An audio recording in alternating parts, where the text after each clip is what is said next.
नमस्कार दोस्तों, मैं विष्णुकांत मिश्रा। यूजर्स इंडिया में आपका स्वागत है। हम एक नए प्रोग्राम के माध्यम से आपसे जुड़ रहे हैं। इनफैक्ट ये पहला है और प्रोग्राम का नाम है क्योंकि हम लोकतंत्र हैं। इस पे हम डिस्कस करेंगे किसान के इशू को, किसान से जुड़े हुए मुद्दे को, जो कि एक बड़े आंदोलन का रूप ले चुका है। जैसा आपको सब पता ही होगा कि पिछले 2-3 दिनों से किसान दिल्ली में जंतर मंतर पहुंचकर या अन्य जगहों में वो अपना विरोध जता रहे हैं। तो वो विरोध क्यों जता रहे हैं? क्या उनके विरोध जो वो जता रहे हैं तो जो सच में उनकी कुछ समस्याएं हैं, या यह राजनीति प्रेरित आंदोलन है, या फिर जैसा कि अभी आज कई टीवी चैनलों पे चल रहा है कि उसमें भिंडा वाले, जो कि खालिस्तान समर्थक, या ये कह सकते हैं खालिस्तान जो आंदोलन है अलगाववाद का पंजाब में था 80 के दशक में, तो वो उसका मुख्य नेता था, मुख्य उसका जो है तो आयोजक प्रयोजक था। तो उसकी फोटो, उसकी तस्वीर जो है तो निकल के आई है। तो हम उसी विषय पे हम देखते हैं कि एक्चुअली में जो विरोध का कारण है वो क्या है। जो बात सामने निकल कर आ रही है उसमें विरोध का कारण यही समझ में आ रहा है कि जो कि केंद्र सरकार ने सितंबर में 3 बिल पास किए थे, उन बिल के विरोध में आंदोलन तकरीबन पिछले 2-3 महीने से चल रहा, सितंबर के बाद से ही। तो अभी तक पंजाब वगैरह तक सीमित था। दिल्ली में अमूमन पहुंचने का मेन कारण यही होता है कि मीडिया का कवरेज अच्छा रहता है। राष्ट्रीय मीडिया, इंटरनेशनल मीडिया, केंद्र सरकार तक बात आसानी से पहुंच सकती है, साथ में दुनिया भर में इसको कवरेज मिल जाता है। बहरहाल जो 3 बिल पास किए हैं एनडीए सरकार ने सितंबर में, उन 3 बिलों में है क्या? तो हम तो पहले ये देख लेते हैं कि 3 बिल हैं क्या। तो पहला जो बिल है वो है, जो बिल का ये नाम है, जो विधेयक जो पेश किया गया था विधेयक, तो उस पे जो अब अधिनियम बन चुका है, तो उस पे जो पहला नाम है वो कृषि उपज व्यापार और वाणिज्य संवर्धन और सरलीकरण विधेयक 2020 पहला। जो दूसरा इस पे है वह है कृषि या कृषक सशक्तिकरण व संरक्षण कीमत आश्वासन और कृषि सेवा करार विधेयक, जो अधिनियम बन चुका है 2020। और तीसरा जो है वो आवश्यक वस्तु अधिनियम 1955 में संशोधन है, एसेंशियल कमोडिटी एक्ट 1955। मज़ेदार बात यह है कि ये जो आवश्यक वस्तु अधिनियम 1955 है, ये सेकंड वर्ल्ड वॉर के समय अंग्रेजों के ज़माने में आया था। अब आप समझ सकते हैं कि वो क्यों आया था। अब उस कई ऐसे नियम कानून हैं जो अंग्रेजों के ज़माने से, जिसमें से एक ये भी है, एक तरीके से दास्ता का प्रतीक भी था, जिसमें अभी संशोधन किए गए हैं। फिर भी किसान आंदोलन रत हैं, तो देखना है कि वो क्यों है और इसके पीछे छुपी हुई राजनीति क्या है, ये हम आपके साथ आगे डिस्कस करने वाले हैं। तो इसमें जो मुख्य विरोधी पार्टी है कांग्रेस, तो कांग्रेस इसका विरोध कर रही है। मुख्य राष्ट्रीय पार्टी है, मुख्य विपक्षी पार्टी है, सत्ता में रही है वर्षों तक। वो अगर विरोध कर रही है तो उसके विरोध करने का कारण क्या है? जब वो हम समझते हैं तो कांग्रेस के हमें घोषणा पत्र देखना पड़ता है, जो 2019 लोकसभा चुनाव के पहले उसने किया था। तो कांग्रेस ने 2019 के घोषणा पत्र में 2 मुख्य बातें जो उसने की थी इस दिशा में, कई सारी बातें थे घोषणा पत्र में, जिसमें 2 मुख्य बातें थी। उसमें जो 2 बिंदु हैं जो उसके घोषणा पत्र में 11-12 नंबर पे थे, तो उसमें हम देखते हैं। पहला है कृषि उपज मंडी समितियों की अधिनियम में संशोधन, जिसमें कि कृषि उपज के निर्यात और अंतर्राज्यीय व्यापार पर लगे सभी प्रतिबंध समाप्त होंगे, ये कांग्रेस सरकार कह रही है। दूसरा, हमें बड़े गांवों और छोटे कस्बों में पर्याप्त बुनियादी ढांचे के साथ, हम बड़े गांवों और छोटे कस्बों में पर्याप्त बुनियादी ढांचे के साथ में किसान बाजार की स्थापना करेंगे, जहां पर किसान बिना किसी प्रतिबंध अपनी उपज बेच सकेंगे। ये कांग्रेस ने अपने घोषणा पत्र में शामिल किया था और वही कांग्रेस आज इसका विरोध कर रही है। अब इसी के अगर हम अपोजिट में, या अपोजिट कहना उचित नहीं होगा, अपोजिट के इन द सेंस बीजेपी या एनडीए की सरकार ने जो बिल पास किया है वो क्या कह रही है इस बिल में, वो कह रही है कि 10,000 कृषक उत्पादक समूह का निर्माण करेंगे। यह समूह जो कि एफपीओ के नाम से जाना जाएगा, छोटे किसानों को जोड़कर फसल का उचित दाम या उचित लाभ दिलाने में उनकी सहायता करेंगे। तो संशोधन तो उन्होंने किया। जो कांग्रेस का दूसरा पॉइंट 12 था, उसके पॉइंट नंबर 12 उसके घोषणा पत्र में, उसमें उसने जो बोला था कि हम कई तरीके के कृषक समूह गांव में, बड़े गांवों में स्थापित करके सहायता करेंगे, तो उसमें एनडीए सरकार ने भी 10,000 एफपीओ छोटे समूह बनाने का उसने निर्णय लिया है। तो उसकी बात एड्रेस हो गई। पहला उसने जो किया था वो संशोधन ही कर दिया एसेंशियल कम्युनिटी एक्ट में। तो कांग्रेस की ही दोनों मांगे पूरी हुई। कांग्रेस को मोदी जी की तरह ताली थाली बजवाना चाहिए अपने कार्यकर्ताओं से, लेकिन ऐसा नहीं कर रही है। अब आप समझिए ऐसा क्यों नहीं कर रही है। दूसरा मुद्दा है, किसानों को शिकायत है कि मिनिमम समर्थन मूल्य जो एमएसपी था, मिनिमम सपोर्ट प्राइस, वो खत्म कर दिया जाएगा, जो कि सरकार ने बार बार स्पष्ट किया कि ऐसा नहीं है। किसान कहते हैं ऐसा नहीं है, तो आप उसमें बिल में शामिल करिए, सीधे सीधे स्पष्ट शब्दों में लिखिए कि ऐसा किसी भी कीमत पे नहीं होगा। सरकार कहती चलिए आके बात करें। जो अभी तक जानकारी है कि सरकार ने 2-3 बार कोशिशें की हैं, लेकिन आंदोलन करने वाले किसानों की तरफ से ये है कि आप इसको पूरी तरीके से समाप्त करिए। तो एक ये मुद्दा है एमएसपी को। अब ये बात सही है कि एमएसपी के कई किसानों को, अधिकतर किसानों को कह सकते हैं, या सभी को कह लीजिए आप, कि एमएसपी मिनिमम जो सपोर्ट प्राइस है वो नहीं मिल पाती है। वो दूसरा इशू है, वो एक एडमिनिस्ट्रेटिव इशू है। अभी भी जब पूरा है तब भी, और खत्म तो किया ही नहीं है सरकार, तो कह ही रही है। तो दो चीज़ों के यहाँ पे मिक्सअप किया जा रहा है कि मिनिमम सपोर्ट प्राइस खत्म की गई है, तो वर्तमान स्थिति ये है, खत्म नहीं की गई है, पूरा मिल नहीं पा रहा है। वो एडमिनिस्ट्रेटिव इशू है, करप्शन का कहिए और अन्य चीज़ें कहिए। उस पर मध्य प्रदेश सरकार, जैसे शिवराज मामा ने लाया था कुछ साल पहले भावांतर योजना, कि ठीक है किसान को अगर मिनिमम सपोर्ट प्राइस नहीं मिल रही है तो किसान को जो कीमत मिल रही है मंडी में, जो बेच रहे हैं, जो व्यापारी उनको दे रहे हैं, और जो मिनिमम सपोर्ट प्राइस है उसके बीच में अगर कोई गैप आता है, मान लीजिए मिनिमम सपोर्ट प्राइस 20 रुपये पर केजी गेहूं का है और बाजार से किसानों को मिल रहा है 15 रुपये, तो 5 रुपये का अंतर हुआ, तो 5 रुपये सरकार दे देगी। तो राज्य सरकार अपने स्तर पर कदम उठा सकती है, क्यों नहीं उठा रहे हैं। पूरा अगर आप साथ में ये भी कहते हैं किस राज्य का है, समवर्ती सूची में चलिए ला दिया, तो समवर्ती सूची में ला दिया तो राज्य और केंद्र दोनों की तो जिम्मेदारी है। तीसरा ये है कि एपीएमसी एक्ट, अब एपीएमसी एक्ट को खत्म कर दिया गया। एपीएमसी एक्ट का खत्म करने का मतलब ये कतई नहीं है कि मंडियां खत्म हो गई। एपीएमसी एक्ट का खत्म करने का साधारण या सिंपल सा मतलब इतना सा आप समझिए कि एपीएमसी एक्ट से आपको अभी तक ये था, तो आप एक जिले से दूसरे जिले की भी मंडी में अगर किसान अपना उत्पाद बेचना चाहता था तो वो नहीं बेच सकता था। अपनी जो फसल है का दाम लेना चाहता था अनाज का, वो नहीं कर सकता था। आज की डेट में वो स्वतंत्र रूप से कर सकता है, न सिर्फ एक जिले से दूसरे जिले बल्कि एक राज्य से दूसरे राज्य, कहीं पे भी अपना वो बेच सकता है। मार्केट उसके लिए खुली है। अब अगर वो नहीं बेचना चाहता, कहीं उसी मंडी में बेचना चाहता है, तब भी बेच सकता है। तो उसमें मोनोपोली किसकी खत्म हुई? मोनोपोली तो मंडियों की खत्म हुई।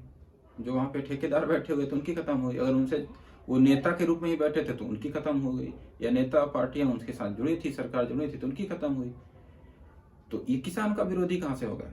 ये भी हमें आपको समझना है कि किसान विरोधी कैसे हो गया। दूसरी इसमें एक और अन्य बात ये है कि अगर ये खत्म हुआ तो इससे किसान को लाभ क्या होगा?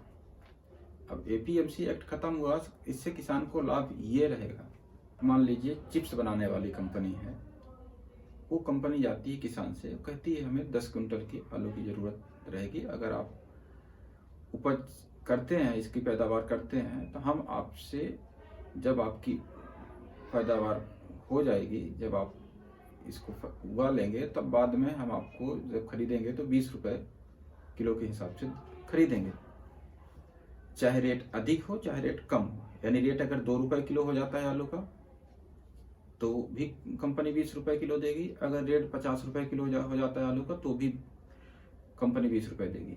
अब किसान कहता है नहीं भाई 20 रुपए नहीं, चलिए 25 रुपए, 30 रुपए या 15 रुपए। इस तरीके से दोनों वो फसल पैदा करने के पहले बार्गेनिंग कर सकते हैं। तो इसमें थोड़ा रिस्क दोनों तरफ से रहेगा, लेकिन किसान के नजरिए से अगर देखें तो उसको ज्यादा सहूलियत इस बात की है कि चलो उसके पास पक्का है कि भाई मैं 4 महीने बाद मेरा आलू पैदा होगा, 3 महीने बाद मेरा आलू पैदा होगा, तो मुझे 20 रुपए के हिसाब से अगर मैं 10 कुंटल पैदा करता हूँ तो इतने मिल ही जाएगा। तो किसान के साथ सबसे बड़ी, वो भी ग्लोबल वार्मिंग का जैसे जैसे जमाना आ रहा है, तो किसान के साथ सबसे बड़ी समस्या ये है कि वो अनिश्चितता की, उसकी फसल, गेहूं की फसल खड़ी है, ओला पाला क्या पड़ जाएगा, जिस धान की फसल है, सब्जियां हैं, सब्जियों में सबसे ज्यादा दिक्कत होती है। तो कम से कम किसान को उसी बीच में अगर रेट डाउन हो गए तो किसान को और दोहरी मार पड़ती है। तो इस तरीके से कम किसान को थोड़ा सिक्योरिटी रहेगी, साथ में उसको कुछ तकनीकी सहायता मिल जाएगी। अगर ऐसे कॉन्ट्रैक्ट एक दो सही रहे तो उसमें किसान को पूंजी भी मिल सकती है, फसल के पहले ही कुछ एडवांस पेमेंट मिल सकती है। तो इस तरीके के से किसान के लिए तो हितकारी है। अब जो विपक्ष है उनका कहना ये है कि भाई आप ये बताइए कि किसान अगर मंडी में नहीं कर पाता था तो मोल तोल तो यहाँ पे कैसा कर पाएगा? गांव का किसान है, हमारी एजुकेशन लेवल इंडिया में क्या है हमें पता ही है, तो किसान कैसे मोल भाव कर पाएगा? तो उसमें कहना यही है कि किसान अगर ये को हमें इतना बेवकूफ या इतना नासमझ भी नहीं समझना चाहिए। हाँ ये बात सही है, समस्या होगी, बहुत लोगों को नहीं आता, लेकिन शहर में नौकरियां भी कितनी है। अगर आप लंबे दृष्टि से देखिए तो कई लोग आज गांव की तरफ जा रहे हैं। जब या तो हर गांव में मान लीजिए कि 100 किसान है, कोई भी पढ़ा लिखा नहीं है, एक भी व्यक्ति अगर वहां पे पढ़ा लिखा दूसरे गांव का भी जाकर के अगर उनसे चीजें करता, उनके हिसाब विभाग से उनको अगर डीलिंग किया तो एक उसके लिए भी तो रोजगार है। या कि जितने हम देख रहे हैं कि कई तरीके के कोर्सेज की हम बात करते हैं, स्किल सीकर रहे हैं, एग्रीकल्चर में स्किल्स से रिलेटेड कई कोर्सेज पहले थे जो नाम मात्र के थे, आज कृषि से जुड़े कुछ एक दो कोर्सेज हम क्यों नहीं इंट्रोड्यूस कर देंगे। तो कुछ चीजें आज के डेट में हम जरूर कह सकते हैं नहीं है, लेकिन आगे आने वाले वक्त में तो और भी सारी चीजें हो सकती हैं। और ऐसा नहीं हर किसान घर से कोई ना कोई बच्चा लड़का पढ़ा लिखा तो हो ही सकता है। सपोज मैं किसान हूँ का लड़का हूँ, मेरे पिताजी किसान है, मैं दिल्ली में बैठा हूँ, खेती नहीं भी कर रहा हूँ, लेकिन अगर उपज होती है तो उसको तो हमको डीलिंग करना तो हम तो और भी अच्छे तरीके से कर सकते हैं। तो इसलिए इसको इस तरीके से हवा में बात उड़ा देना कि नहीं किसान के खिलाफ है, ये भी मैं नहीं समझता। आपका विचार हमसे अलग हो सकते हैं। अब हमें ये सोचना है कि किसान फिर आंदोलन कर क्यों रहा है। तो इसमें जो छुपी हुई बात ये है, अगर कर रहा तो पूरे देश का किसान क्यों नहीं कर रहा है? पंजाब हरियाणा के किसान ही क्यों कर रहे हैं? ऐसे भी डेटा है कि हरियाणा किसान सबसे ज्यादा लाभ कमाता है। बिहार में मंडी एक्ट 2006 में खत्म हो गया था, राज्य सरकार ने कर दिया था, फिर भी बिहार की जो जैसे संजय सिंह के विधायक हैं, उनका कहना था कि 2 ट्रक पकड़े गए नोएडा बॉर्डर में, हरियाणा जा रहे थे, बिहार से उपज अपने लेके जा रहे थे बेचने के लिए। अगर मंडी एक्ट खत्म हो गया था बिहार में 2006 में, तो बिहार के किसान को हरियाणा फसल जहाँ पे मंडी एक्ट है क्यों लेके जाना पड़ रहा है बेचने के लिए? तो इसके लिए यही है कि यही सबसे बड़ा बेनिफिट है। कम से कम मंडी एक्ट खत्म है तो बिहार से लेके हरियाणा तो जा सकता है, अगर जा सकता है, उसको मिल रहा है तो हम हरियाणा में बेच लेगा। बिहार वाले एक बार 2 बार अगर ऐसे ही कुछ चीजें होने लगी तो बिहार वाले ऑटोमेटिक दाम देना चालू कर देंगे, तो छूट तो मिली ना। यही तो फायदा है इसका। अब वो उदाहरण को अपने हिसाब से पेश कर रहे हैं, मिला नहीं मिला, मान लीजिए अभी तक नहीं मिल रहा था, लेकिन अब अगर इंटर स्टेट हो गया तो मिलेगा ना। लोकल वाला नहीं देगा तो मत दो। बहरहाल अगर आगे हम बात करें तो फिर क्यों किसान आंदोलन क्यों कर रहा है? पंजाब हरियाणा के किसान ही आंदोलन क्यों कर रहे हैं? जब इस बात की हम पड़ताल करते हैं तो हमें पता चलता है कि पंजाब और हरियाणा में जो गेहूं या धान की पैदावार होती है, चावल की, ये सबसे ज़्यादा सरप्लस में रहते हैं एक तरीके से। तो अब ये जो पैदावार इनकी है, इसमें से जो फूड कॉरपोरेशन ऑफ इंडिया है, भारत सरकार, वो तो वहाँ से ये अनाज को खरीदती है।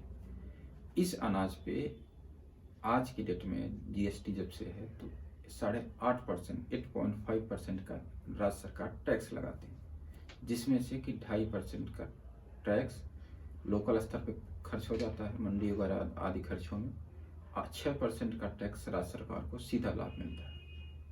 राज्य सरकारें क्या करती हैं, मंडियों के माध्यम से, ठेकेदारों के माध्यम से, जो उसमें कई नेता भी उनके जुड़े हो सकते हैं, कोई भी सरकार, पार्टी की सरकार बहरहाल, इसके पहले बीजेपी अकाली दल थे, तो इसीलिए अकाली दल ने समर्थन भी ले लिया है मोदी सरकार से अपना। उनकी जो मंत्री थी हरसिमरत कौर बादल, उन्होंने अपना इस्तीफा भी दे दिया। तो उनको क्या होता है, उनको सीधा इनमें मुनाफा होता है, सीधा लाभ होता है। नॉर्मल दिनों में नहीं बेचे, जैसे ही रेट चढ़ेगा बेचेंगे फूड कॉर्पोरेशन ऑफ इंडिया को, वहाँ से सीधा टैक्स मिलेगा 6% टैक्स। अब उसको अपनी अन्य योजनाओं में इन 3 प्रकार में खर्च करने को मिलता है, तो एक राजस्व का आधार बनता है। और साथ में जो ठेकेदार हैं, बिचौलिए हैं, उनको आराम से अपना मुनाफा मिलता है अपने मनमौजी। ये चीज़ अब खत्म हो गई, तो कायदे से ये सरकार को घाटा हुआ है, न कि किसान को। किसान को क्या करना है, किसान को अगर वहीं पे मिलना है तो किसान बेचे। सिंपल सी बात समझिए, अगर पंजाब के किसान को सबसे ज़्यादा दाम वही मंडी वाले दे रहे हैं, तो मंडी तो आज भी हैं, तो मंडी में अपना सामान बेचे, क्यों जाएगा। लेकिन अगर वो दूसरे राज्य में जाना चाहता है तो घाटा किसको होगा, इन ठेकेदारों को होगा जो मंडी में कब्जा जमाए बैठे थे। राज्य सरकार को होगा, जो उनको FCI से उनको टैक्स मिल जाता था, पैसा की इनकम हो जाती थी। तो किसान को सिर्फ बरगलाया जा रहा है, किसान को के साथ राजनीतिक रोटियां सेकने की काम हो रही है। जब कांग्रेस ने खुद अपने 2019 के लोकसभा चुनाव के दौरान घोषणा पत्र में 2 बातें शामिल की थी, तो उसी काम को तो किया है एनडीए सरकार ने। तो कांग्रेस को तो बल्कि अपनी वाहवाही करनी चाहिए कि हमने एक शामिल किया था सरकार को, चूंकि हमने शामिल किया था इसलिए सरकार को ऐसा करना पड़ा, लेकिन नहीं कर रहे हैं।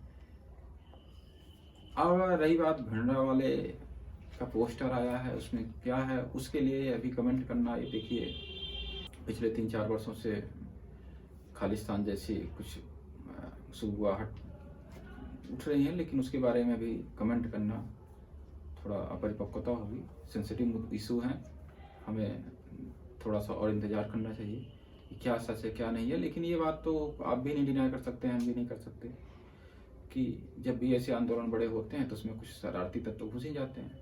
अब वो साजिश बस घुसे हैं खुद की, या कि किसी के द्वारा घुसेड़े गए हैं, किसका हाथ है, वो तो सुरक्षा एजेंसी अपना इन्वेस्टिगेशन करेंगे, और जब सामने आएगा तो हम आपसे ज़रूर शेयर करेंगे।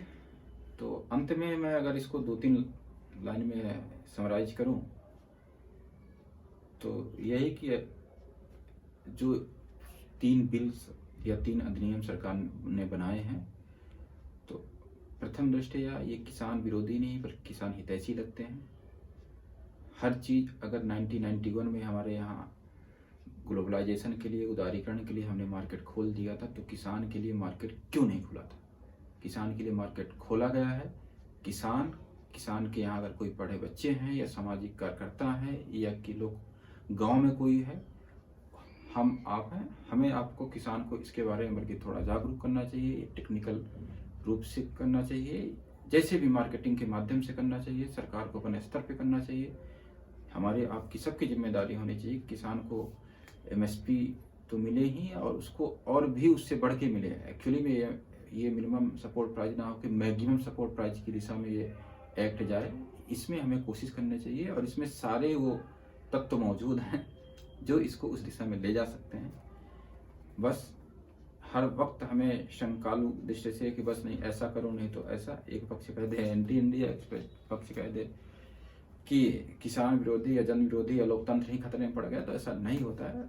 और रही बात राजनीतिक पार्टियां, तो अपना वो काम करेंगी, और हमें आपको सही जानकारी होना चाहिए, सही पता होना चाहिए। अब ये मैंने जैसे कार्यक्रम का शीर्षक दिया था, क्योंकि हम लोकतंत्र हैं तो ऐसे विरोध, क्योंकि हम लोकतंत्र हैं तो होते रहेंगे, होना भी चाहिए। लोकतंत्र जीवंत रहता है, आंदोलन के माध्यम से हमारे पूर्वज बुजुर्ग कह के गए हैं। तो क्योंकि हम लोकतंत्र हैं तो विरोध करने वाले विरोध करेंगे, काम करने वाले काम करें, बस आम जनता को सही जानकारी पहुंचाने में हम इस सभी का सहयोग रहे। एक छोटा सा प्रयास हमारा है ईयर्स इंडिया के माध्यम से। ये मेरा पहला वीडियो था और लोकतंत्र, क्योंकि हम लोकतंत्र हैं, इसका पहला एपिसोड। इसके माध्यम से और कई अन्य कार्यक्रमों के माध्यम से हम आपसे जुड़ते रहेंगे और हमें विश्वास है कि आप हमें अपना सहयोग और समर्थन देते रहेंगे। चैनल को सब्सक्राइब जरूर करिएगा, शेयर लाइक कमेंट करना मत भूलिएगा। अपना सुझाव जो भी महत्वपूर्ण है, अच्छा या बुरा, सहमत है या असहमत है, इन सब से आप मुझे जरूर भेजिएगा। और इसी के साथ अपनी वाणी को विराम देता हूँ। बहुत बहुत धन्यवाद।